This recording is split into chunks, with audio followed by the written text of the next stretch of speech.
Are you tired of thinking that financial planning is only for the wealthy? In this episode, we'll show you how even those with modest incomes can benefit from working with a financial planner. And you will also find out from Nestor, our guest, what he would do if he had his financial planner magic wand. Don't go anywhere.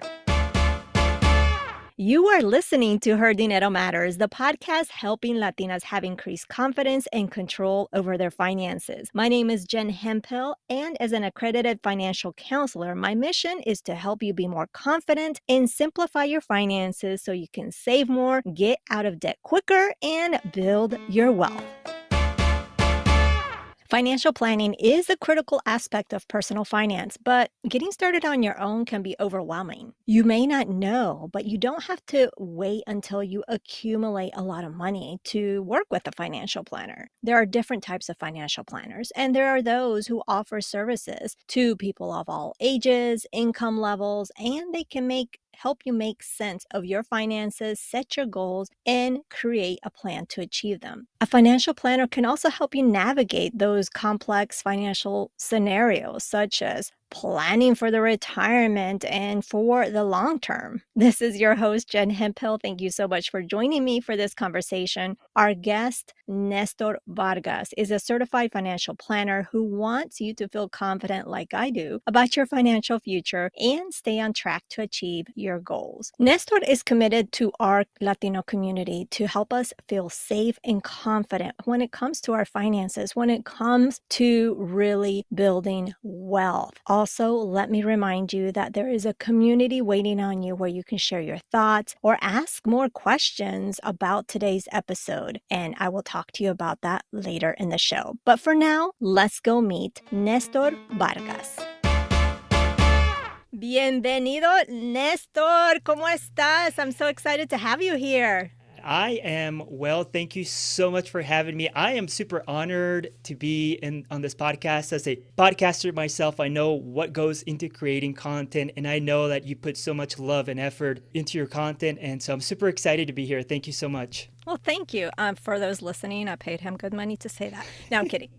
Well, I'm really excited to have you here. One, and I know I'm a little biased. Eres Colombiano, so I love, when I connect with other people from Colombia, I love having them on. And I love that eres un Colombiano, that you are a CFP. I mean, hello, CFP. I couldn't become a CFP because for me, that's just like too much brain power. So I'm glad you're doing it. But yeah, I'm just really excited to have you here, and really excited to dig into who you are. So let's go back in time, Nestor. Take us back to a time in your life, a memory that you have that really has impacted to who you are to this day in terms of how you see money. And maybe it's something that really shifted you into the career that you're in today. Claro que sí, así es. Tremenda pregunta, te digo. Well, so if you have seen Narcos on Netflix, the Colombian one, not the Mexican one, you would be able to put yourself in my shoes as a kid, because I grew up in Colombia when I was 80, grew up in Villavicencio, Los Llanos Orientales, which that's really where a lot of the drug cartels and a lot of the stuff was happening. It's kind of the gateway through the jungle. And so in the 80s, my parents were merchants. They owned a little kind of bodega, and bodega was more for like cosmetics, toilet paper, things of that sort. That's what they specialized in. And because there was so much money moving around in Colombia at that time, my parents were doing really, really well. I saw how business can really be beneficial for individuals, but then things turned south, right? And my parents were never savers. I tell you a story. When I remember being a kid, I would get all this money and I would hide it, in my pants and go to the bank to make the deposits, right? So as a kid, I could see that there was money being made, but I also could see that no one ever actually approached my father and said, hey, you're making great money. Are you saving this money? What's your plan for the future? And so that kind of stayed with me. And then as their business started to shift and not do so well, I remember my father waking up in the middle of the night and just super anxious. My mom, waking up as well. And he was just saying, like, I don't know how we're going to pay our bills. I don't know how we're going to be able to make this thing happen. And so, I must have been maybe 6 or 7 years old, probably. And that really, stuck with me for forever. That was the catalyst of me saying, I'm never going to be in that position. I'm going to do everything I can to learn everything about personal finance and really be able to be an expert in that area. So that is my money memory for me, the most impactful thing. But I also saw my mom be someone who was a hard worker. I've seen her, through the ups and downs and always succeed. So I also, I think it's really easy for someone to kind of go through that experience and be scared of spending money or be scared of challenges. But my mom was someone, and is still to this date, someone that is just, go-getter. So yeah, that's my money memory. That's so interesting because we both left Colombia as kids. I left in the early 80s, and I have some similar experiences in terms of, you mentioned there was no talk in terms of the saving the money. There wasn't talk in that, but there was a lot of stress and there was a lot of tension in my family in terms of, literally where I had nightmares during those times. So it's just interesting, like the times, and granted, somos colombianos, and even though I know you mentioned Narcos, Colombia is an amazing place, and Narcos, remember, it's TV. So, but there were some tough times, and I think you and I have had some conversations, I believe, or maybe I'm making them up, where I still to this day, I still lock my doors. There's still habits and things that I know are part of my upbringing during those times of economic uncertainty, and then also feeling safe, right? Because there was everything that was going on. That is very interesting. And so I know you didn't say, but I just know you left as a kid. How old were you when you came to the States? 7 years old. I remember to this day having a backpack, being in an El Dorado airport in Bogota. My mom just crying because she couldn't come with me. I left without my parents and came and lived with my grandma and my aunt. So that's why I'm so excited to be on this podcast, because I've grown up with females. That has been kind of my authority figure. But yeah, I was 7 years old. I was 8 and also left without my mom too. That is so interesting. Wow. Now, you're a financial planner, and so you've had this upbringing, and I'm curious to know, why did you become a financial planner? What led to that? Is there a specific moment in your life where you knew that this was it? This was what you wanted to do? I've always loved business because I grew up in that atmosphere. I saw the flexibility and the autonomy that business can bring to the table, and I always loved numbers. So I went to school for finance. I got a business administration degree, and my focus was in finance because you could do marketing or accounting. I did finance. And I started working at a bank out of college, where I quickly realized that really what I was doing is putting people into debt, because that's really what banks want to do, is loan money. That's how they make interest, right? And that's how they make money. And so it's I still love what I do, but I want to figure out a better way to help people. I want to make sure that I'm the person who approaches my father and says, hey, what's your savings plan? Let me help you. Let's create something that is here for the good times and bad times. That's really kind of what was the catalyst of me wanting to go into personal finance. That is so interesting. And I love that you shared that banks are here. Well, banks are a very profitable institution.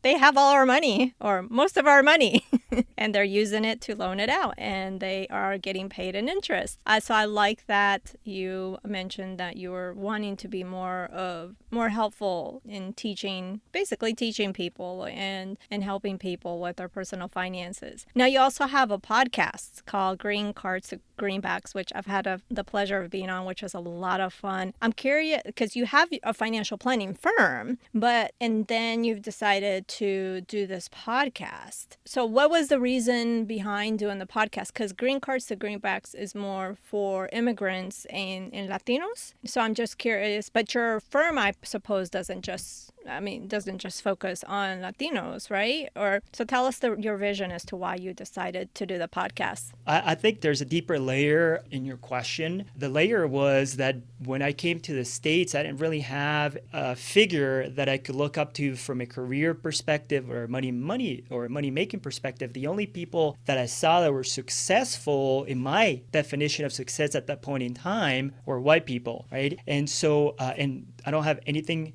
against white people. My wife is white. I love my mi gente blanca. But that's how I grew up. And so I lost my identity. A lot of my identity was kind of I put it away and I started assimilating to the American culture, things of that sort. That's the life I lived for probably 20 something years. It was more of how do I fit in with the white Caucasian people. So I worked at Fidelity for 8 years, and I left Fidelity to start my own firm about 5 years, actually 5 years ago. It's called Green Mountain Planning. And I serve everyone. I've got Latinos that I work with. I've got white people that I work with. And then, I started kind of just saying, okay, like what's next? Started doing research on Latinos and how they interact with money. And I come to find out that there's 62 million of us here in the United States, which is an amazing amount of people, but only 5% of us are using the stock market to create wealth. And I thought that was just crazy. Green Cards to Greenbacks, Green Cards to Greenbacks is a podcast where I want to do three things: educate mi gente, I want to inspire mi gente, and I want to make sure that we create community. Because that's one thing that is really lacking in our community is that we don't talk about money, right? Like it's I think very broad in all ethnicities, but especially in the Latino community, we don't talk about money. I know, for example, myself, I'm a part of a few Facebook groups where there's a lot of white people talking about finances and helping each other out, and it's being moderated by a financial planner that I know. I can't find that. I couldn't find that as a Latino, and that's where the podcast and the vision became, is me coming back to my identity and really just making sure I provide a platform for people to have a safe discussion. I love that. And I love seeing, because there's a very small percentage. I don't remember what the percentage is of financial planners that are Latino. Very small. I don't know if it's like 1% or less than 1%. I just know it's very, very low. So I'm glad you are out there doing what you're doing. Speaking of the term financial planners, let's talk briefly, because that is actually a term that's been around for a long time. So if you're in the world of personal finance, teaching financial literacy, doing financial education, and like someone like me that's an accredited financial counselor, people automatically assume I'm a financial planner because that's the terminology that's been around for a very long time. I've noticed in my observations is that people don't really have an understanding as to what financial planners do, or they feel like they do it all, right? So tell us briefly, if you could tell us, so everybody listening is on the same page. What is a financial planner? What do they do, and maybe what they don't do? You said briefly, so I'm going to do my best, but I could probably sit here and tuck your ear off. I want to make sure we use maybe something that we're all very used to, a doctor, right? Now, I know mi gente, we don't see the doctors like we should be, but I hopefully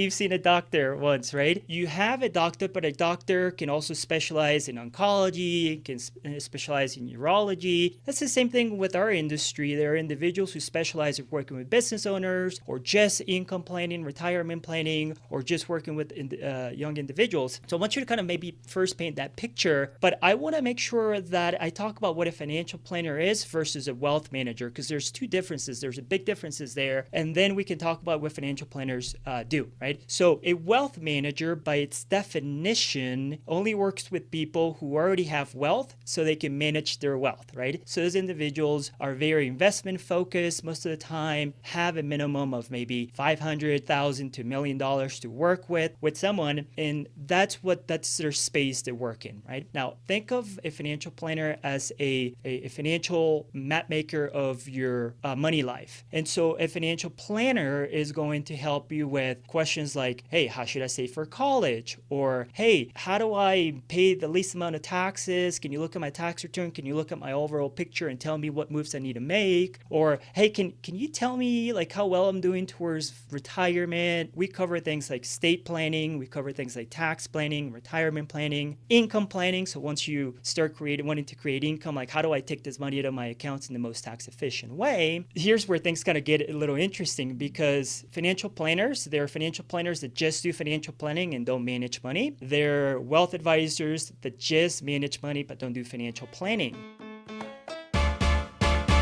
Have you ever wondered how on earth your friend bought their home? Or why your coworker meticulously splits the tab down to the last Diet Coke? Other People's Pockets is a show about other people's money. Host Maya Lau asks people from all walks of life to get radically transparent about their personal finances in actual dollar amounts. You'll hear from a dominatrix who gets paid to bully men at the ATM, an elite scientist who couch surfed to survive, a business prodigy who flipped his services from drugs to dumbbells, and more. You can find Other People's Pockets wherever you get your podcasts.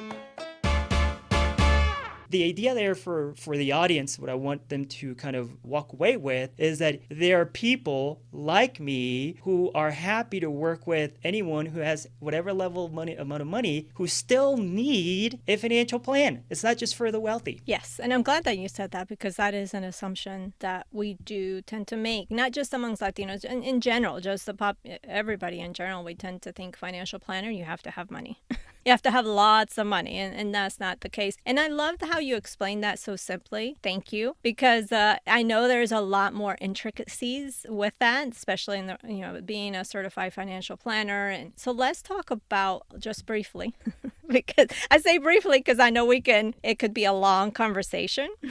Because you are a fee-only financial planner. So if you could tell us what that is, what it is and what it isn't. This could be a podcast on its own. I'm going to do my best to really make sure that Nuestra Gente walks away feeling a lot more educated and confident in reaching out to someone that has their best interest. Let's go back to the doctor story, right? Imagine if you walked into a doctor's office and the doctor walks into the room and they're wearing their coat, right? Like their doctor code has their name, and right below their name is the logo for pharmaceutical company. How would you feel, right? What I'm trying to say is that you don't want a doctor to be working for a company or a pharmaceutical company. You want a doctor to be working for you, right? You want the doctor to have the ability to then, once they diagnose your symptoms and figure out what they need to do, to go out there and choose the best pharmaceutical company for you. And so when we talk about financial advisors, financial planners, wealth advisors, whatever you want to call them, or call us, right? I'm part of that group. You want to choose someone who represents you, not a company. And this can get really, really tricky, but a fee-only financial advisor basically only gets paid by you, the individual. So therefore, there's a lot less conflicts of interest of that person trying to sell you something, because they typically don't sell any products. They'll manage money, like I manage money for my clients as well, for those that have money. But that is where the fee-only route comes. An independent fee-only advisor is working for you, not for a company. Absolutely. And I've had these conversations where I know, because there are very well-known companies that have commission-based, if you will, planners, and that's who they go to. And I always say, and I know you may have a different opinion, and that's completely okay. I always say that fee-only, like you said, they're working for you, but that's not to say commission-based planners aren't bad, right? There's a lot of good commission-based planners. It's just you have to understand that they can only offer you those products under that umbrella.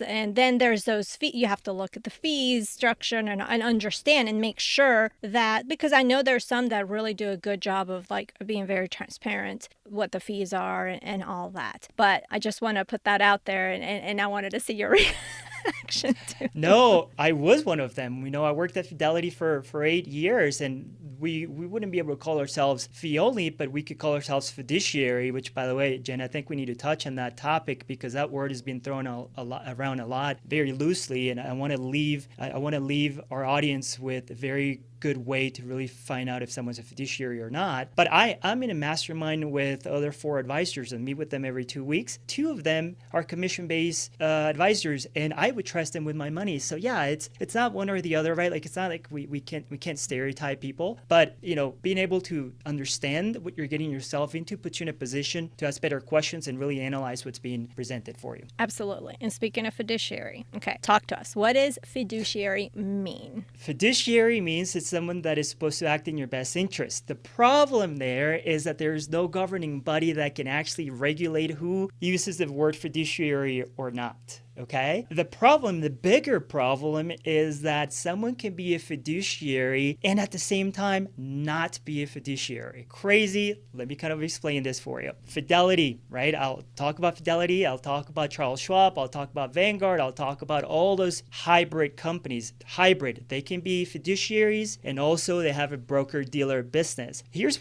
what can happen, right? The question that we should be asking people who we want to work with or an advisor we're trying to engage with is that, are you a fiduciary? The question is, are you always a fiduciary? Because that person can be acting as a fiduciary and at the same time be able to take their hat off. That is the word in the industry. And basically, it sounds something like this. Hey, by the way, I'm now acting as a representative of Fidelity Investments. You have no idea what just happened. You're like, yeah, you are. Like, obviously, you work for Fidelity. What they're telling you is that they can now sell you products that are commission-based and then no longer have to act in your best interest. I think of it too. I was in real estate at the time, and you have those real estate agents that sell for, that are representing the buyers. You have those that are representing the sellers. And then you have, like let's say you walk into an open house, you really like that house, you want to make an offer, and you talk to the realtor that's representing or that's selling that house. They're representing the seller, but they also can represent you. So there's that fine line of in what best interest are they working? Who are they working for? Because their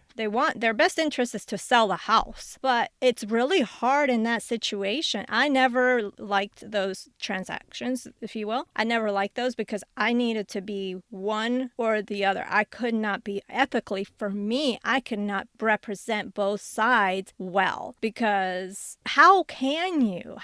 So it's the same.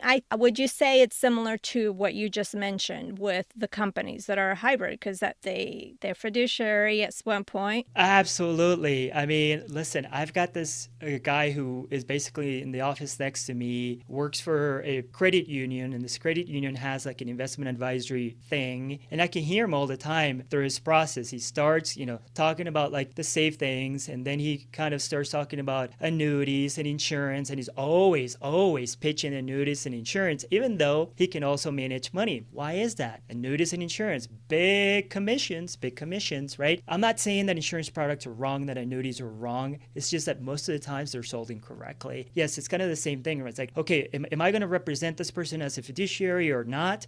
Hey, we know that compensation drives behavior, right? And yeah, we're humans, right? And so most people are going to kind of go the route of selling what's commission. Yeah. Right, because you may have to represent both sides, but you're taking care of your family too. So like I'm not, bashing anyone. It's just we're human beings. So I just know in those situations, ethically, I take myself out of those different equations because I don't want to be put in that position. Because I'm a human being. I have flaws too, right? I am not perfect by any way, shapes, or any way. Amiga, I'm with you. That's why I had to leave, frankly. Frankly, it was a constant like, hey, you're doing great helping people with their money and managing their money, but why aren't you like doing this insurance thing? And I was like, well, I don't really need it. We create a good plan that has, some safety built into it, that has a war chest into it. So if something really bad happens, we can go into that war chest. Like, we don't really need this insurance thing. And they just, I was getting a lot of pressure. I was like, we're good. Thank you, Fidelity. You were amazing to me. I gotta go. Right. Nestor, you mentioned earlier that I think you mentioned it was about 5%, only 5% of Latinos are investing. It was some statistic like that. It is. Yeah. There's also, and I don't remember the exact statistic in terms of percentage, I just know that in the U.S., Latinos, they're the biggest spenders, yet the least savers. Did I say that right? Biggest spenders, but they're, which really coincides with your statistic. So having said that, If you could just wave a magic wand, Nestor's magic wand, who's a financial planner, CFP, and make all the Latinos in the U.S. do maybe 3 things with their finances, what would those 3 things be? Mi gente, I want to talk to you guys right now directly, and I want you to know that you are just making people richer. You are making these corporations richer, and it's time for us to find the confidence, the knowledge to be better. The first thing that I would say is let's start saving, okay? Please, let's start saving. I have a stat right here in front of me from an agency that specializes in gathering data, and Hispanics spend more money on clothing and shoes than any other ethnicity. I think that's so true. I see individuals who work for my mom. My mom has a commercial cleaning company, and they're wearing Gucci and they're wearing Prada and they're wearing these shoes, and I'm like, I know how much you make. What are you doing? And look, there's nothing wrong with liking nice things. I love nice things, but let's start saving. Okay, that's the first thing. The second thing is let's invest. I think we as Latinos can be very, we don't trust very well, right? We don't trust the banks, especially coming from third world countries where banks aren't insured. We don't trust financial institutions because we've seen a lot of things bad happen. But we need to start investing because that is the easiest way to create wealth. Think about it. You basically are now hiring people. You are gaining employees because every time you buy one share of a company, you're buying the whole thing, and there's employees in it. There's people working for you. It's going to create passive income. It's going to help you get out of the 9 to 5, right? The second thing, along with kind of to elaborate more on the second thing, is that we need to stop looking at the market when it goes down as risk, actually reframing that and saying that is the opportunity cost that we have to pay in the short term to actually create wealth. Right? So we need to reframe down markets because I know people get scared. It's the market was down 10% last year, 16% if we think about the largest 500 companies in the United States. But that's not forever. And if we have a good sound plan, we are going to start generating wealth. That is what everyone else is doing. Why aren't we doing it? Let's do it. Let's educate ourselves. Let's make sure we have a plan. And the third thing is create a plan. Once you have a plan and you know that, hey, if the stock market goes down and maybe I need money, but I have an emergency fund so I can actually access my emergency fund and not have to sell my stocks at the wrong time, then I have a good process. Let me look at my tax return and see how can I pay less taxes? How is Trump, right, paying no taxes, and why are people paying so much in taxes? So let's create a plan. Let's get that process going. Okay. Now, I know, and I'm sure you probably agree, that I've seen Latinos in terms of investing, real estate. Latinos, I think, because that is visual, like you can see the house. You can see what you invested. So for Latinos, maybe they come to you and they say, but I've got some investments in the real estate. Is that sufficient? Is that sufficient for the long term? Talk to us. Because, I'm all about diversification, but I want it coming from you. Yeah. So I have a real estate investments minor. I love real estate. I think it's a great way to diversify your portfolio. But I'll give you guys an example right now of a client who luckily was smart enough to diversify.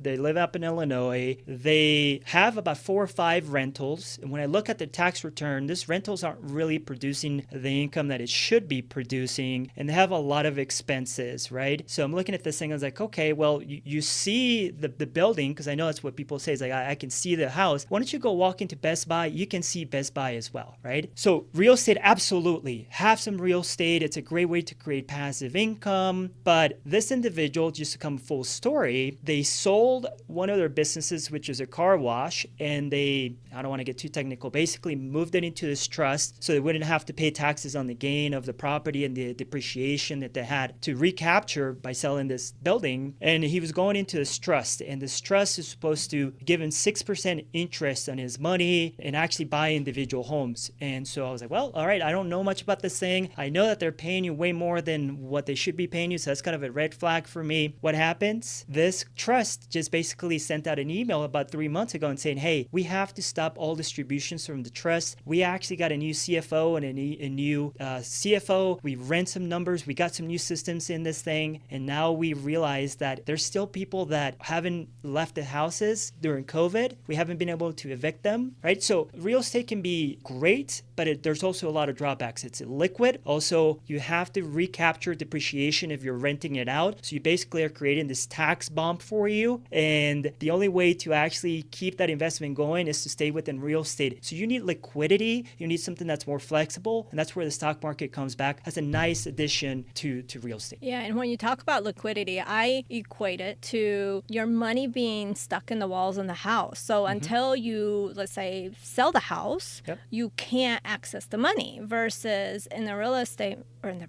market, investing the money, it's more like you mentioned, liquidable. Is that a word? I don't know. I think I don't know. Liquid. I think liquid is probably the word. I invent words, so that's another I like one. it. Okay, we'll write that one down. Liquidable. So, yeah, but in investing is different because can access the money easier. Granted, it's not it's not as instant as in if you're needing it, if you have an emergency and you have your emergency funds and you can access, go to the ATM machine or whatever, take your money. But it's easier to access than when the money is stuck in the walls of your house. They both complement each other very nicely. Yes, absolutely. Now, I'm sure people are asking because they're thinking, okay, financial planner, maybe we should be doing that. But is it affordable? Yeah, I like to think so. I think I'm making it affordable. So I'll kind of let you know how things typically work in the industry. You're either going to end up paying about a percentage of the money that financial planner or wealth advisor is managing for you.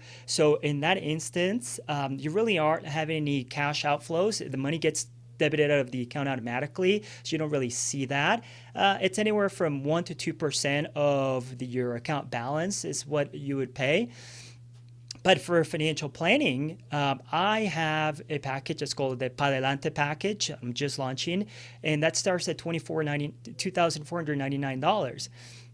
So while it's not like, going to McDonald's and buying a meal, it's still, I think, a very approachable investment to make for a financial planner to create a comprehensive plan for you and really tell you how to, get to financial freedom. Right. And so with that investment, it gives you give a plan. So Yep. let's break that down. So I want people to understand what that Sure. looks like. You get a plan, and then what? You also get actionable steps on the process. So the way this thing looks is, first we get together and we get you organized, right? Like we organize your financial life, because people maybe have insurance policy in this drawer, they have investments in their old 401ks, they don't even know where the money is. They've got maybe a business. Everything is everywhere. So we put it in a nice financial planning portal, so we can actually start assessing your current situation, because that's the first step, right? It's like, where are you now? Where are you trying to head? And what shifts or changes do we need to make to your investments, to your insurance policies, to your tax return, to your saving strategy to get you to your goals? And so we get organized, we optimize your strategy. The second meeting typically is really getting down into the why. Jenna, I think you're big at this. We all have to be really big on this, because if we don't really clarify our statement of financial purpose, which is what I call, then we're gonna get really distracted with the next hot investment that's supposed to make a bunch of money or whatever it be. So we want to make sure we have a really good idea of what we're trying to accomplish and why that's important. And then we obviously optimize the investments to get there. We optimize the policies. I give that person a written plan of action steps that they need to take. And then 30 days later, I follow up. Hey, do you have any questions? What do we need to do?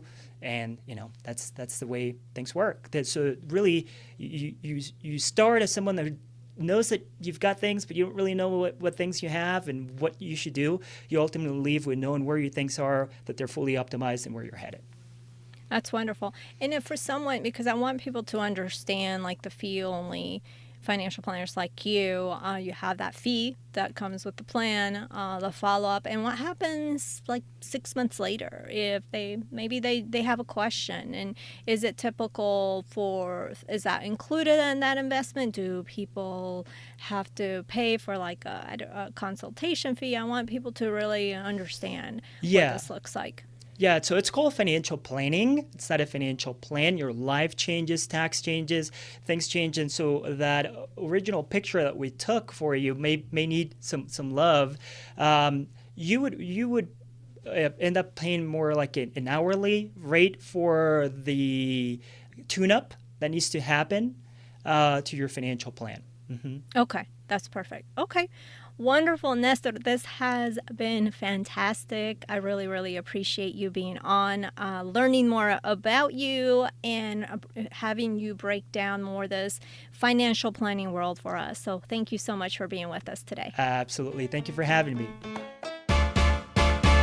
If there's one thing that I want you to remember from this episode, it is to not let your income, whatever that may look like, to hold you back in creating wealth and having a financial plan. You learned today what fiduciary really means, what it really means to have a fiduciary planner. Nestor also provided some simple and fantastic examples to really understand this. Likewise, he also shared with us statistics about the financial behavior of our community in the United States. Of course, financial planning is becoming increasingly important in today's world with an ever-changing economy, an unpredictable market. Having a financial planner can help ensure that you are making the most of your money. Some of the benefits of having one include better investment decisions, more efficient tax planning, improved budgeting, and expense management. Of course, also with all of that, an increased peace of mind. And hiring a financial planner may seem like an expense that you can't afford, but in the long run, it can actually save you money by helping you avoid costly mistakes and taking advantage of opportunities you might not have known about otherwise. You can probably agree after today's conversation that both Nestor and I